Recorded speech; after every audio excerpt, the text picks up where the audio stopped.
Welcome to the College of Wealth podcast, the ultimate financial guide to help you understand your financial stresses and how you can build from it. Your lessons won't be in class, and your projects can either save you or earn you money. We host episodes 2 times a week on Tuesdays and Thursdays to help you reach your financial freedom. Now let's get started with your hosts, Owen, Paradis, and William Goulet.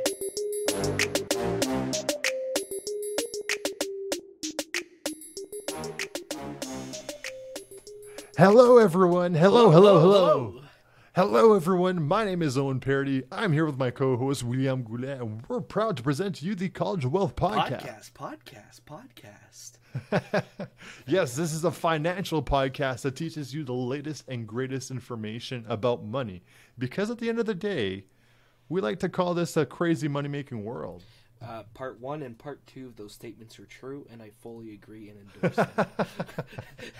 What a formal way to say that. For all the other episodes that you've had, you just very sophisticated there. I mean, after 100 eps, you start to run out of unique ways of confirming those. So I'm like, all right, let's stick to the formal. I would like to acknowledge the previous discussion or the previous statements that you've said to this, and I would like to agree on what you've just indicated. I'm holding back spewing a bunch more, but I got to save them for the next episodes, man.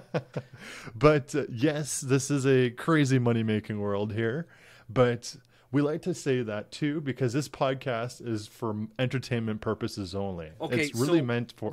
So yes, it is meant for entertainment purposes, and at the same time, I think that the information that we provide needs to be considered in part of our introduction. So, yeah, for sure. Because it's good. You know? Mm-hmm. And like I said, this would be a book, or if we were to be online presence, an ebook.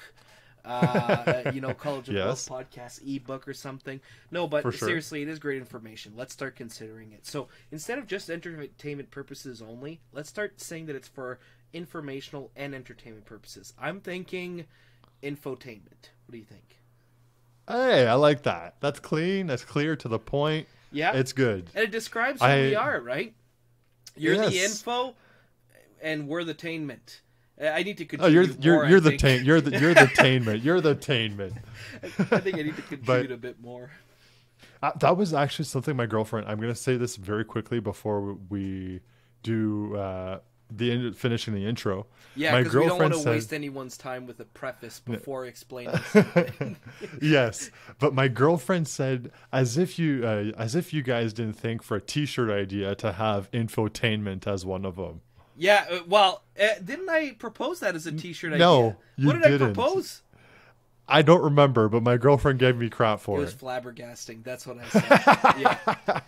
Yeah, it was. Yes, it was flabbergasting. You know, if we ever get sued for College of Wealth podcast or someone has it somewhere, we're changing it to infotainment. I'm calling it now. Yes. But we like to go and call it infotainment here at the College of Wealth podcast because at the end of the day, both Will nor myself are financial advisors here. Well, certainly not me anyways, Owen. Me either by any means here. True. But we do have our bachelor's degree in business, and we both work in the business industry, or I work in the finance industry to boot. And to boot. To boot? To boot.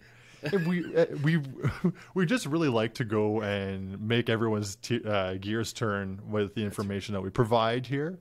But we do create the episodes for this podcast, or the podcast in general, for 2 main reasons. And I'd like for you to say them, Will. Why? Why is that?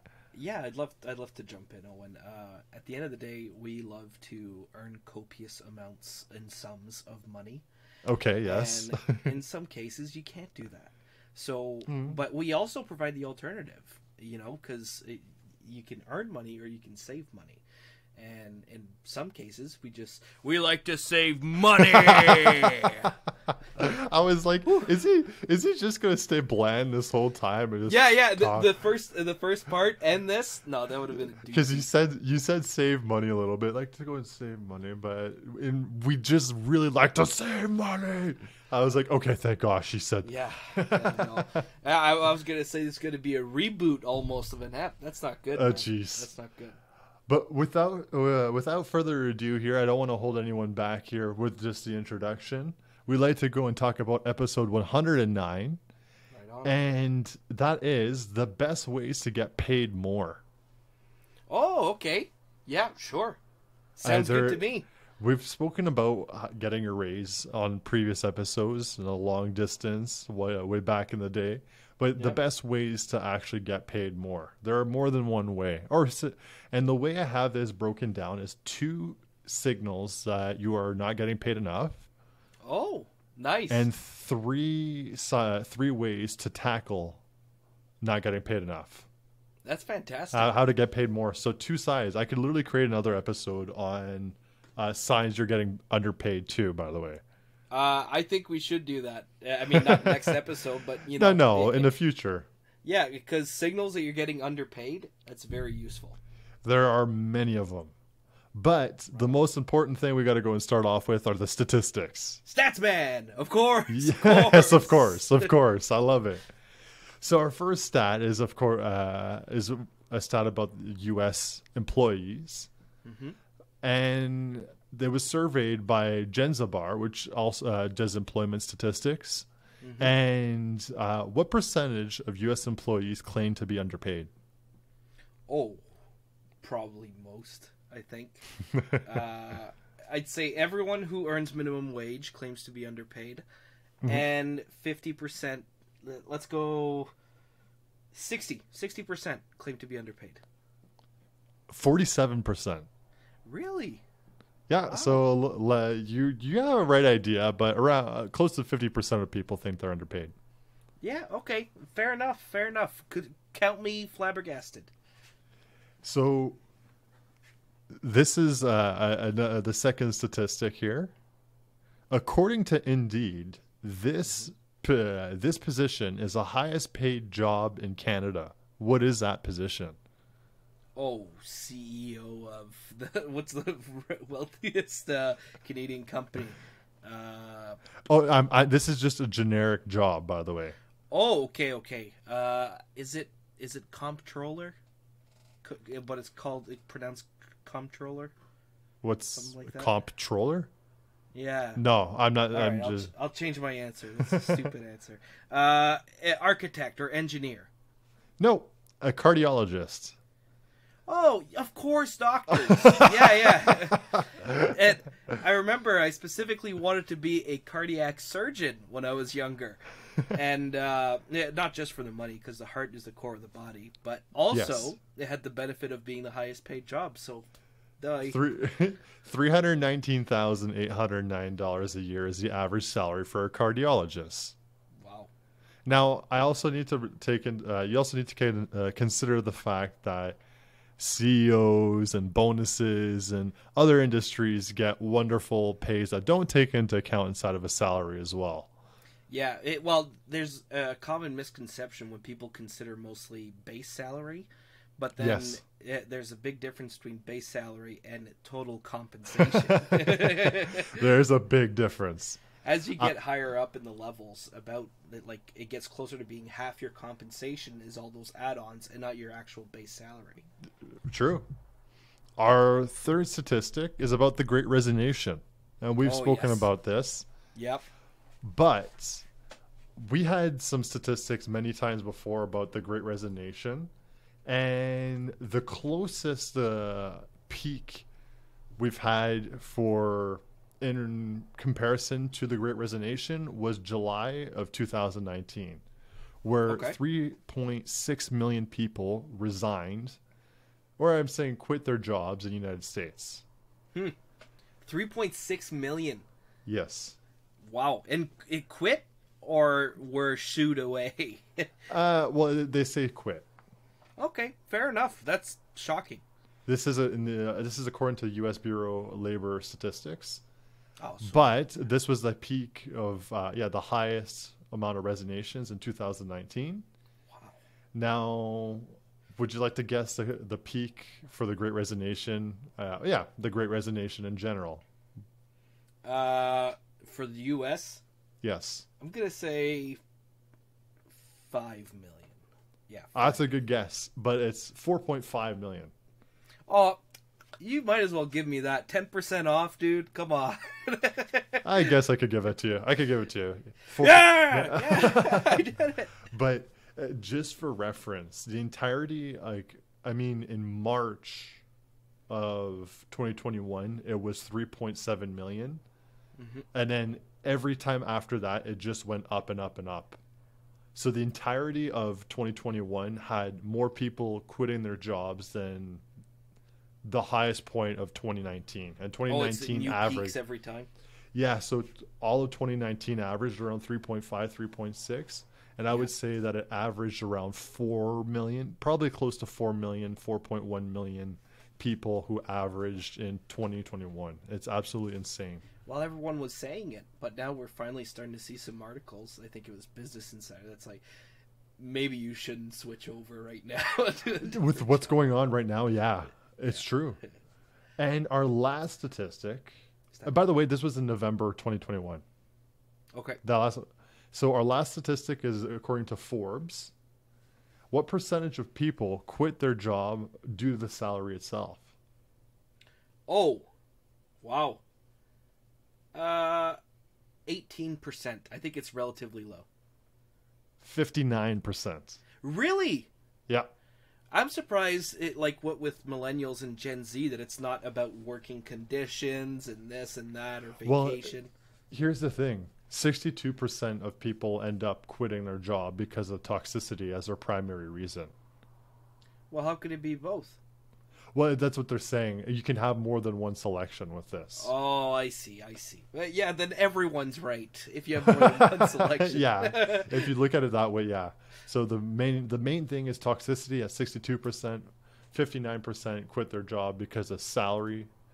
Let's see if I could find it. Man, could you imagine if employers referred to their employees as toxicity because they're draining money out of their accounts? Right? That'd be insane. It's supposed to be a mutual exchange. But the next thing after that would be 56% was poor management, 49% lack of health, work-life boundaries. And then 43% said for not allowing remote work. Whoa, 43% for not allowing remote work. Yep. That is shocking. Holy jeebus. So it's still surprising nonetheless, though. But that basically sums up our stats for this episode. Right on, man. And we gotta hop into our first segment, and that's the first signal that you're getting underpaid at your job. Yes. This one, so I included one that's very obvious and one that's not so obvious. Okay. And the first one is the internet is saying that you're being underpaid. Oh, the classic Fishbowl Study. I guess that's... explain that one to us, Will. Oh, yeah, Fishbowl's a website where you can compare your salary to other people in similar positions. There's similar websites such as Fishbowl, Glassdoor. Well, I was going to say Glassdoor. I never heard of Fishbowl, but... I'm pretty sure it's called Fishbowl. Yeah, I think so. I saw ads for that, actually. No, I swear there's a place called Fishbowl that does that. I hope I'm not just referring to a local restaurant. Yeah. No, I think so. Fishbowl. Here we are. Okay, I'm still on par. Okay, so yes, but the first signal for that is companies like Glassdoor or Fishbowl give you an idea of the industry and what you get paid. Yeah, I got really nervous there when you're like, "Go ahead, Will, go on a tangent." I'm like, I didn't get ready for this one. No, you're right. That is a great sign. It's probably something that people should incorporate routinely. Maybe every quarter. Yep. You know, every quarter you get reviewed and your contributions. Why shouldn't you review how much the company's contributing to you? Well, that's it. And the other thing you got to realize with this here, which I always say, is just because someone is getting, or the average is paid more, or you are getting paid more, you got to consider the industry, and you also got to realize you got to consider where you're living as well. Yes, no doubt. Just because you are getting paid less and then industry averages according to the world, doesn't mean you're going to get paid as someone in the United States. Doesn't mean you're going to get paid the same in the UK, someone in Brazil, someone in anywhere in general. Like, every salary is different across the world. Well, that's one thing that we're noticing is Canada, considering that our education is much cheaper than in the States. Not entry level jobs, but let's say 2 to 3 years experience jobs of like analyst or whatever it might be, get paid significantly more in the States because they have those debts to pay off, right? Yes, I realized that doing research for this podcast, saying that U.S. starting salaries are significantly higher than they are in the United States or than in Canada. When go ahead. Just that I saw a bit like people with business degrees getting a $50,000 or a $60,000 a year salary, and I'm like, oh my gosh, like that is insane. Yeah, for starting level, that's really nice. And I think that's one thing that we're noticing as well. It's so I did a year abroad in France, where all the way up to a master's degree is all paid for by the government. Well, by taxes, let's say. So we're now seeing that to get an entry-level job, you need a master's degree. So it sort of it almost dilutes the value of a master's degree within your local area. You know what I mean? Education if everyone depreciation. Has one, then no one has one. You know? Well, that's it. Well, like I said, education depreciation. Exactly, or dilution, however you want to see it. You know? Yeah, and the other thing you also got to take to consideration with these, not just Glassdoor, but take a look at LinkedIn and look at the job postings of what's available. Oh, true. Yeah, great point. point. You can look at your qualifications and see what you're able to provide. If you're qualified for that position, maybe you are being underpaid. Sure.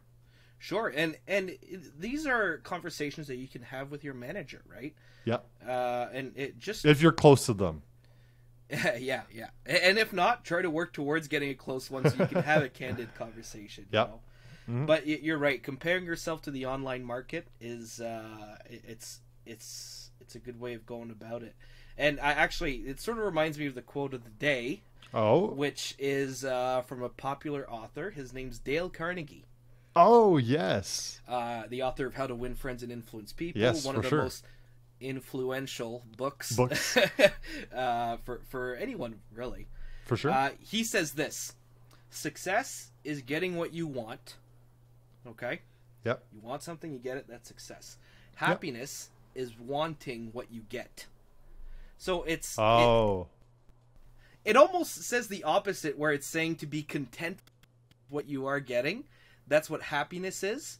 But at the same time, if you can find that middle ground between the two, between success and happiness, so wanting to go for more, but also being content with what you have, it's a great way of moving about it. And it's not always about money, even though we are a financial podcast.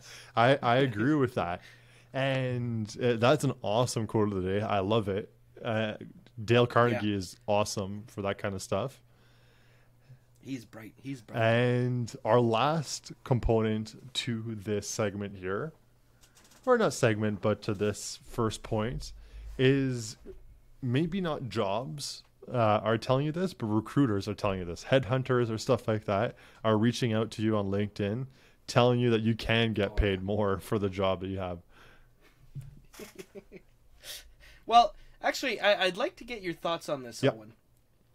How soon after an accomplishment at work should you put it on LinkedIn? Does it have to be 100% complete before you put it on? And should your manager have... would it be a best practice to run it by your manager as well? Because that'll be your reference. First off, I wasn't thinking about references. I was literally thinking about confidentiality.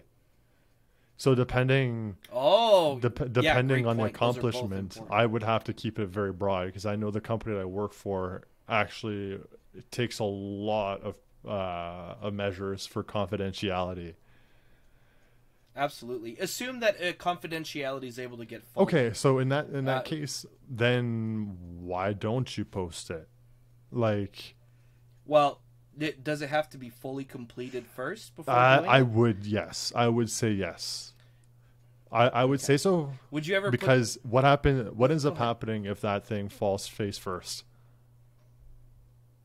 Yeah. You end up failing, or they end up telling you're no longer on the team for this year. Yeah, you say, it was going so well, and then I just got really Yeah.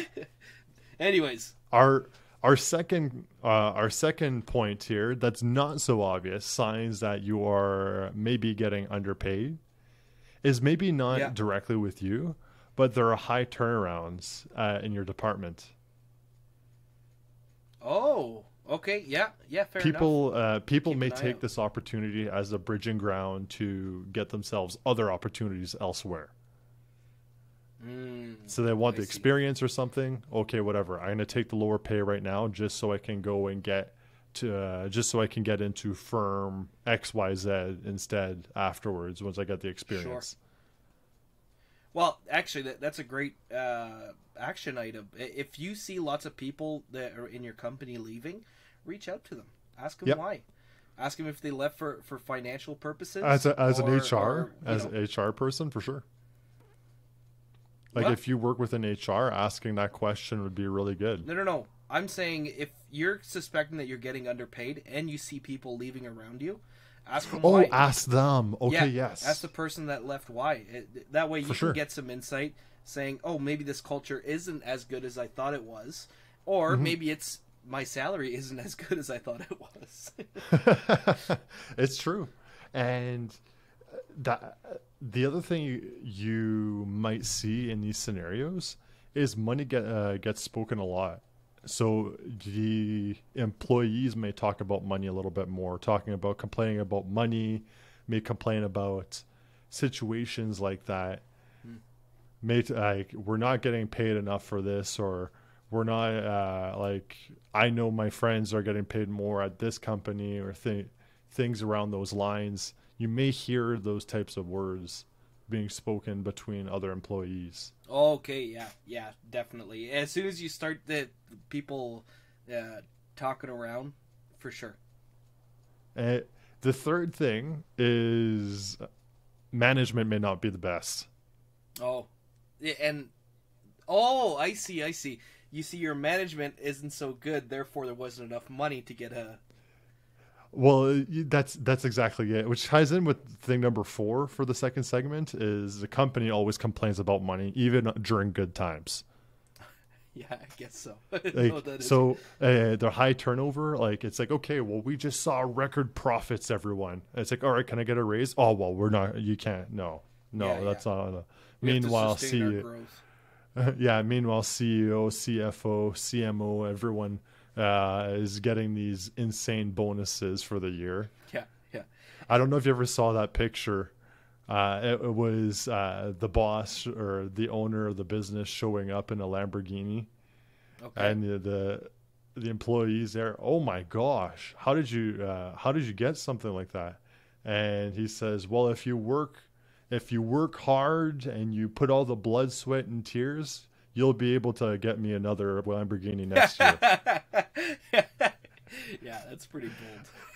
I just laughed. I was like, that's ruthless, but I know it's a meme, but I thought it was hilarious. No, but it's true. But at the same time, it's not always about comparing yourself to someone who's higher, but sometimes it's always just about aspiring to sure. be in a similar position, And I personally, let me know what you think, Owen.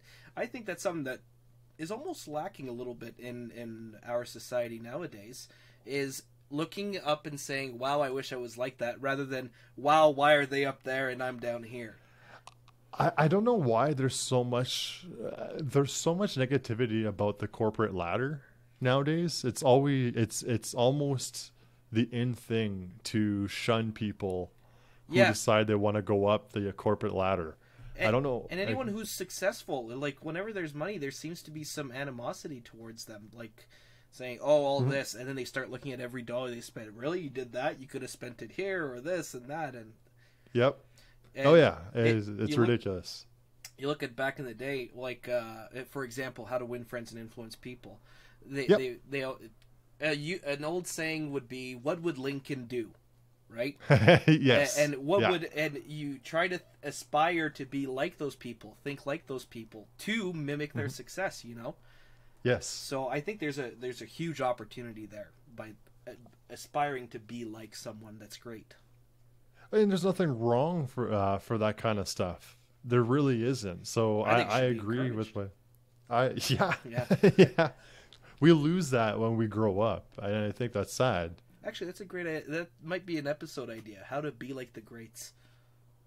Yeah. Anyways, I like that too. I digress. So our first point here. So we spoke about two things that you might have to take a look at around you if you're working right now, and you may be getting underpaid.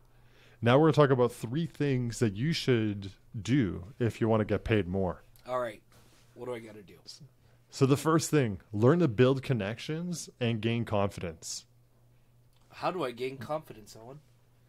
How do I gain confidence? Yeah. So the first thing you got to do is get out of your bubble, get out of your comfort zone. Oh yes. Exposure it's therapy. Well, that's exactly it. 98% of people feel like they perform better at work or life when they are confident. Who would have thought? Yeah. I'm surprised it's not 100%. Yeah, like I don't know who's that 2% who said no, I don't feel better. Like I don't feel like I do any better when I'm confident. Yeah, I guess people who are trying really hard to be humble.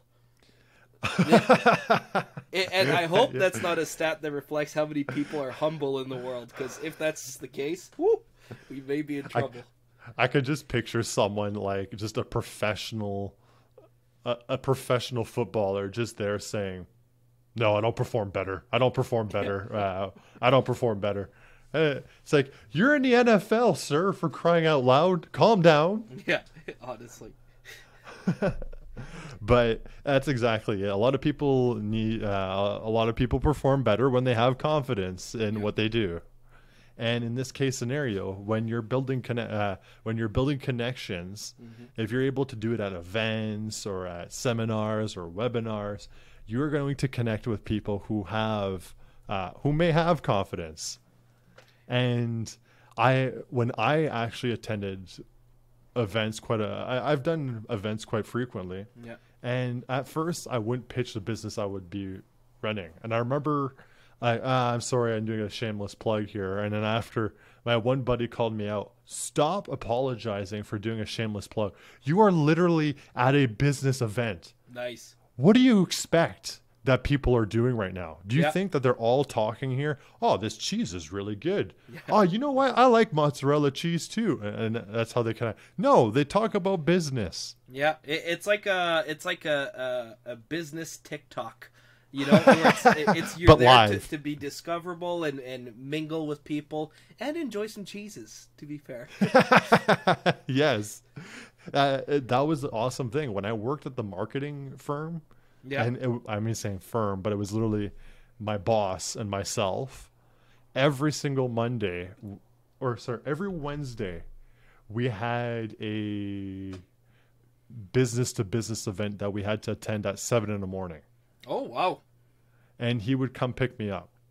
Nice. He would come pick me up because I got to give it to him. He lived in the north end of town, and I live in the south end. Thankfully, the event was at the south end, too. Yeah. But with the buses, it just didn't work out. But it was an awesome way to connect with others, and I'm actually friends with some of them on Facebook and LinkedIn because of it. Oh, nice. Well, you know what you say about friends with confidence, and the friend that was like, no, stop apologizing for this. It's great. Those are the kind of people that you want to be around when they lift you up, right? Yes. And it's show me your friends and I'll show you your future. It's that classic expression. It doesn't all. Yeah, it's true. I like that quite a bit, and that was one of those moments where I was able to go and stop worrying about selling myself in these case scenarios. Yeah. And I guess I got to go and talk about my girlfriend again here. Hello. She was absolutely terrified to be doing interviews. Oh yeah. Horrified. and she'd get anxiety and she just really couldn't deal with it. She'd have to prepare like the day before. And I have to go and say that over the course of the few months that she was applying and doing interviews, she was starting to say, you know what, I'm not as nervous to do them. Like, yes, I have to prepare, but I'm not as nervous. And I think that's growth. That is something you build confidence. No doubt. And that's one way to build confidence, is to be prepared. You know, yes. If you don't prepare, if you're confident, you may be able to walk in there unprepared and still perform, kick ass, right? But if you aren't confident, preparation can be a substitute for that confidence, and well, it literally makes you confident because you know what you're talking about, right? Well, we've said it many times. Well, you've said it many times. If you fail to plan, you plan to fail. That's true. I used to not like that one, but I find myself saying it all the time. You say it more and more on the podcast. I know. And with interviews here, and we've said it many times on the podcast, there's a difference between confidence and cocky. Yeah, true. And people can filter through that. If you come out as cocky, they will know and they will shy away. But if you come out as confident, people draw to it. Yeah. And it's interesting because there's a fine line between cocky and confident. Yeah, I think I know how to explain that fine line. Someone who's confident will be able to admit if they're at a lower level than someone else and have the willingness to learn. Someone who's cocky will pretend to know something and will never lower themselves and positions themselves to an unearned level of confidence. I think it really comes down to ego. I think it really comes down to ego. I don't know many cocky people who don't have an ego. Yeah, I think they probably go hand in hand. There's a correlation. True. You know what? Maybe that's what it is. It's confidence times ego equals cockiness. That's probably the equation there. But just because you have and I'm just saying this to create confidence to people listening to this. Just because you are trying to have confidence, doesn't mean you are cocky. Mm. And that's why I was worried originally when I was doing these events and everything like that. I didn't want to be cocky, and I was scared of doing that. And it's like, okay, well, that isn't really my personality to begin with. I'm not someone who likes to showboat or be cocky or in those scenarios. I just be yourself. True. And say something. People draw to that. Yeah. Yeah. Say something. Say whatever, not whatever's on your mind, but say what comes to mind. If you have a comment on something that someone says, go ahead, say that comment. If you have a question, ask that question. Don't not say something because, I don't want to ask a question and look like this. No. Mm-hmm. Ask the question, get your answers. You know, they say, you know what they say about people who ask questions? The fool who asks a question is only a fool that one time. The person who doesn't ask it is a fool for the rest of their lives. Wow. My gosh, you're just pumping out these sayings today there. I just changed the episode to Will's sayings. Yeah, Will's sayings. Or maybe those should have been quotes of the days of the day. Quotes of the days? Yeah, quotes of the day. Quote of the days. I don't No, know. quotes of the day. No, but I'm saying I should have put those on multiple days. So I'm trying to figure out how to say that. In that case, yes. See, that's what happens when I come up with words. It comes out as quotes as the days. What? What? Needless to say, in these case scenarios, building confidence and building connections is crucial when it comes to getting a raise. So if you're looking to get a raise, if you build connections within the industry, if there are outings, as ridiculous as it is, if there is a happy hour, business retreat, or a business retreat, but I was saying happy hour, there's events or anything like that, go and do it. Go and talk. If your boss is there, your supervisor is there, learn to connect with them outside of just work, because they're people too. Exactly. And if you do see that you share a passion with someone and you notice it, capitalize on it, man. Best case scenario, you can build confidence and have great conversations and maybe get a raise. Worst case scenario, you made yourself a friend. Yes. My boss, I wouldn't really talk to him all that much. And I'm a fan of the Raptors. Like I've said it many times. Okay. Yeah. And I know all the players and I know many of their stats and stuff like that. And I was there, and one of my coworkers ended up saying, "You watch the NBA, you may want to talk to our boss." Really? So I spoke about it to him, and he's like, "Oh yeah, I'm actually a fan." And I'm thinking just casually, "Oh no, I went to watch the finals of the Raptors versus Golden State Warriors." You got to see the finals live. Wow. And he's like, yeah, I went with my wife there. He says it was amazing. And he talked about all the different players. And then whenever there was a trade happening, hey, Owen, did you hear about this trade that happened? And so I thought that was awesome. And I was able to connect with my boss on that level. That's fantastic. Mm-hmm. And good for you for capitalizing on that. And it's not all strategy, it's not all to gain this, to gain that. You don't have to have pleasure out of getting a friend and a cool conversation at work, And actually talking about connections and stuff like that, and talking about previous events, it brings us to our fourth point. And don't let your past dictate your worth. Oh, yeah, true. I know it's a stretch there, but I had to go and talk about past events. No, you're right. You're 100% right.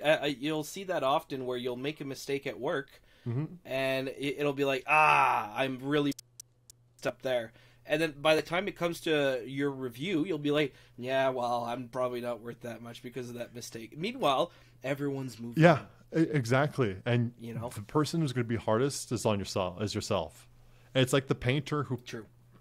I'm sure the painter who painted the Mona Lisa had criticism towards it. Oh, Da Vinci. Da Vinci. Yes. Da Vinci. Leonardo DiCaprio. Yeah, true. Also him. Yeah, exactly. But so just because you had that mistake, your boss, your boss's boss, your boss's boss's boss have all made mistakes as well. And it's how you recover from it that matters.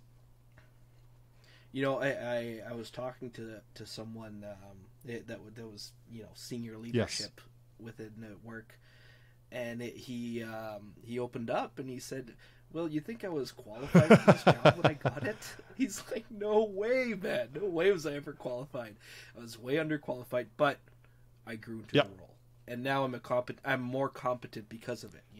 He would apply to that job today, and I could guarantee you they would go and say you would almost be overqualified. Yeah, exactly. It's time for you to move yeah, exactly.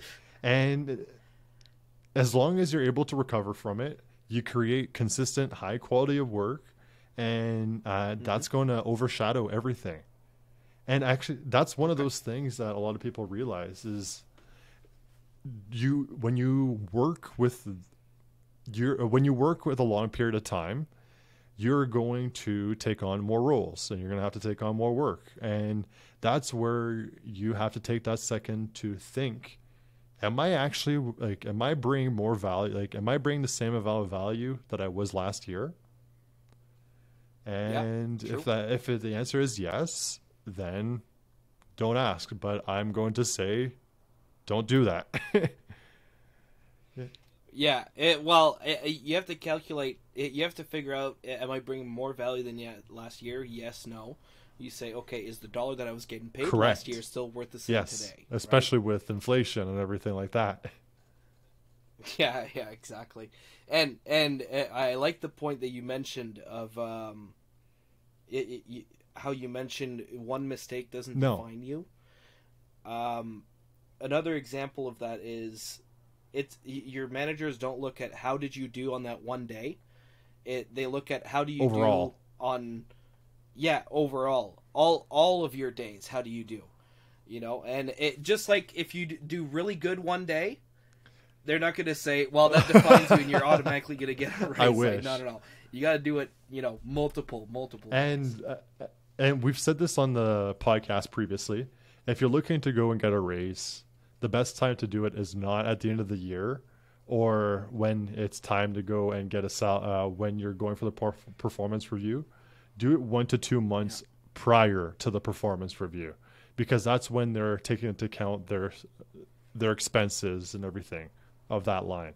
Yeah, that's when business planning happens, and they're doing the review and say, okay, what are my projections for next year? If they have that, they'll have a little buffer to play with. But if you put that in their head right then, they'll be able to say, okay, I'll probably have to give a raise. So they'll write it in, and they'll be ready to give you something. That's the best way of doing it. You're planning it out, and then they'll be able to plan it out as well. If everyone's asking for a 10% raise, then it's not going to happen. But if you do it if you jump ahead of the line, then you just put yourself on the express lane for a raise. True. Well, you're literally written into the budget. Your raise is written into the budget, which is nice, right? And our last point to put into play, if you want to have a better raise, is to simply quit your job. And no, I don't mean quit your job altogether and find yourself a job afterwards. Only quit when you found yourself a better position. Oh, I see. Yeah. The sort of slingshot technique. You grab onto something, let go, and then pulse up. I've said it many times beforehand, and I'll say it again. If you want to get yourself a better pay, you should be looking for work every 2 to 3 years. It's crazy as it is, but especially in our time, in our first 10 years of work, if you could change every 2 to 3 years, you're going to be able to get a lot more money a lot quicker. And look internally and externally. Yes, that's an awesome. Don't forget your opportunities that you have internally, because you already built a lot of advocates for you from within. Yes, exactly. And I've especially for the company that I work for has said they'll ask for references within the company. If you have any, because I'm a contractor, they'll go and say, well, do you have any references within the company? And that gives you a bonus, not a bonus in pay, but a bonus in terms of consideration if you are looking to apply for a permanent position. I have a story that I want to share. Please. I had a job where my job was to go from place to place having different titles for those jobs. You had a rotational experience. Exactly. It was a rotational program to gain experience, at a quick rate. And I had this one rotational leader, and it was time to evaluate my performance. And I said, okay, well, I think this, and I think it should be higher. He's like, okay, I appreciate that. I already gave you relatively high, but I don't think it should go any higher. I'm like, I think it should because of this. And then, I just keep on naming my reasons. He sat me down and he said, all right, Will, listen up. It's not just the numbers as well. Yeah. He said, I'm a fan of everything that you did here. And if someone else calls me for later on in your job, I'm going to advocate 100% to get you on board. So he's like, it's not all about the numbers. There's also what I'm going to say to other people. Oh. And I took that answer, and of course he was one of the people that was called. Yeah. And of course it was a great review and good. I like that. I'm where I want to be. He just so it's a great takeaway. He just literally pitched the pitch against you. You threw a fastball on him, and he just literally turned around and threw it back right at you. Yeah, well, and at first I'm like, oh, this guy's frustrating me. And I'm like, no, he's right. It's not just about the numbers. Because someone can give you a good number and then behind your back say another thing. No, it's, great lesson for me. The other thing that you gotta, you could say about changing positions is that the average salary increase from switching from one position to the next is 14.8%. Wow. And that's nice. Versus a large company. So let's say a company that has more people, the average quote unquote raise is 6.9%. And I mean, I'm saying quote unquote, but a 7% raise is still a good raise. No, I was just laughing because you said, or a large company, let's say more employees. Okay, great point. I meant to say over 1,000 employees. That's what I meant to say. Who would have thought that a large company has more employees? Yeah, exactly. No, but you're right. From within, from within, you have more stability, and the cost and the price to pay sometimes is less of a raise, and sometimes it's looking outside. And I guess I want to add this disclaimer just because of the times we're in right now. I'd be wary about switching from one company to another and bouncing back everywhere in the current climate, right? Mm-hmm. It's a good point to bring up because times are volatile. But like we said in the previous episode, it also depends on the industry that you're going to be switching to. Great point. Like we were. Who's booming right now? Well, is anyone booming? I mean, I could literally look at our last episode, and I could go and tell mining. Yeah, mining. We could go and talk about the government. We could go and talk about every time I can't keep the eye rolls, the eye rolls that we get from the government here. I know they're necessary, of course. Yeah. So just not always. But in these case scenarios, there are some industries that are doing really good. And like I just said it, like I saw it on the news. Shopify laid off 10% of their workforce. And True. I hate to be that person, but when you literally had, and I mean, they had to accommodate with the demand, but you had to be weary that you got hired during the pandemic, during the highest highs. There may be there may be repercussions after. And I can't say repercussions to the employee. Like that's not their fault.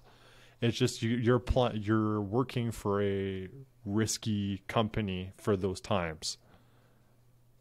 And I think Facebook is targeting 20%. I think something like that. Yeah. Layoffs. Yeah, I think they're targeting that, but they're doing it if we're going to raise our standards. That makes it likely that 20% will need to get cut off because of poor performance. Yep. Our last thing that I have to say in regards to leaving your employment is that you become a more well-rounded individual. And just because you, I hate to be that person, but if you decide to stay at the same company without leaving your position itself, the specific position, that's all you have on your resume. Congrats, you stayed at this position for 20 years. You know how to do that one position insanely well. But what ends up happening if you want to become a manager or or a higher up, it becomes difficult at that point. They ask for different qualifications. You can only get that if you take on more responsibilities or if you change work. I think it's the classic theory of, is it better to be a generalist or to be specialized? And the people who specialize see the immediate jump in salary really quick, but people who are generalists, they're gonna go from 60,000 to 80,000 to 75 to 70 to 90 to 100, but the people who specialize tend to have a much lower cap for salary, whereas people who are generalized, they're more general in their. The jack of all trades. Wanted to say, yes, jack of all trades. The jack of all trades will have a much higher salary cap, but it might take longer to make it there. And they'll have a lot of bumps along the road, but they'll also have more insights from all their jobs, their industries that they worked in. Exactly. It makes you more well-rounded in those case scenarios. And the jack of all trades had to take many, many risks, whereas the person who specialized had stability the whole way through, right? So with that being said, that is episode 109, the best ways to get paid more. That was a really fun episode. It's a sturdy episode. Yeah. I feel like I yapped. That's all good. It was very informational. I liked it. And if you I liked if you haven't done so, make sure to give us a 5-star review on Apple or on iTunes. Apple or on Spotify. Oh, that's right. Or go check us out on YouTube at College of Wealth Podcast, or on Instagram at College of Wealth Podcast as well. We post all the time. Yeah, if you're watching on YouTube, give us a like, give us a subscribe. Yes, that would be awesome. So tune in. We're here every Tuesday. Thursday. Has to double check. Yeah. I had to think about it. It's not like we've done this 100 plus times, but no. So without further ado, my name is Owen Paradis. I'm here with my co-host William Goulet, and we're proud to present to you the College of Wealth Podcast. Peace. Jack of all trades.